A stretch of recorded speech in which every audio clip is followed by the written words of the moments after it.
Ranji cricket போட்டியில் விளையாடாத இஷான் கிஷன் மற்றும் ஸ்ரேயஸ் ஐயர் ஆகியோரை ஊதிய ஒப்பந்தத்தில் இருந்து பிசிசிஐ அதிரடியாக நீக்கியிருக்கிறது. இதன் அடிப்படையில் புதிய ஊதிய ஒப்பந்தத்தை பிசிசிஐ தற்போது அறிவித்திருக்கிறது. இதில் 4 பிரிவுகள் எப்போதும் போல் இருக்கிறது. இதில் அதிகபட்ச சம்பளமான A+ பிரிவில் உள்ள வீரர்களுக்கு 7 கோடி ரூபாய் கொடுக்கப்படும். அந்த வகையில் கேப்டன் ரோஹித் சர்மா, விராட் கோலி, பும்ரா, ஜடேஜா ஆகிய 4 வீரர்கள் இடம்பெற்று இருக்கிறார்கள். இதையடுத்து கிரேட் A பிரிவில் உள்ள வீரர்களுக்கு 5 கோடி ரூபாய் சம்பளம் வழங்கப்படும். இதில் தமிழக வீரர் அஸ்வின், முகமது ஷமி, முகமது சிராஜ், KL ராகுல், கில் மற்றும் ஹர்திக் பாண்டியா ஆகியோர் இடம்பெற்று இருக்கிறார்கள். கிரேட் B பிரிவில் உள்ள வீரர்களுக்கு 3 கோடி ரூபாய் சம்பளம் வழங்கப்படும். இதில் நட்சத்திர வீரர் சூரியகுமார் யாதவ், ரிஷப் பந்த், குல்தீப் யாதவ், அக்ஷர் பட்டேல் மற்றும் ஜெய்ஸ்வால் ஆகியோர் இடம்பெற்றிருக்கிறார்கள். குரூப் C பிரிவில் உள்ள வீரர்களுக்கு 1 கோடி ரூபாய் வழங்கப்படும்.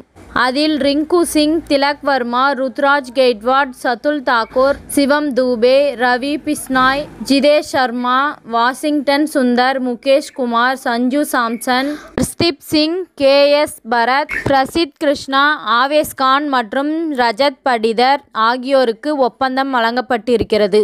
இந்த நிலையில் ரஞ்சி போட்டியில் விளையாடாமல் இருந்த ஸ்ரேயஸ் ஐயர் மற்றும் இஷான் கிஷன் அதிரடியாக நீக்கப்பட்டிருக்கிறார்கள். இதேபோன்று ஆகாஷ்தீப், விஜய்குமார், விஷாக், உமர் மாலிக், காவேரி அப்பா போன்ற வீரர்களுக்கு சிறப்பு ஒப்பந்தத்தை வழங்க தேர்வு குழு பரிந்துரை செய்திருப்பதாக பிசிசிஐ கூறியிருக்கிறது. இஷான் கிஷன் மற்றும் ஸ்ரேயஸ் ஐயர் மீது பிசிசிஐ எடுத்து இருக்கும் நடவடிக்கை பெரும் அதிர்வலைகளை ஏற்படுத்தியிருக்கிறது. இந்த நிலையில் சர்ஃப்ராஸ் கான் போன்ற வீரர்களுக்கு புதிய ஒப்பந்தத்தில் இடம் அளிக்கவில்லை.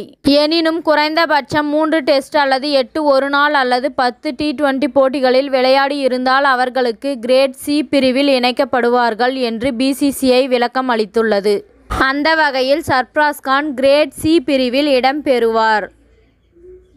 இத்துடன் இந்த செய்தி முடிவடைகிறது. நன்றி, வணக்கம். மீண்டும் அடுத்த வீடியோவில் சந்திப்போம். மேலும் இது போன்ற சுவாரஸ்யமான தகவல்களை அறிய தமிழ் சிறை சேனலை சப்ஸ்கிரைப் பண்ணுங்க, ஷேர் பண்ணுங்க, லைக் பண்ணுங்க மற்றும் கமெண்ட் பண்ணுங்க.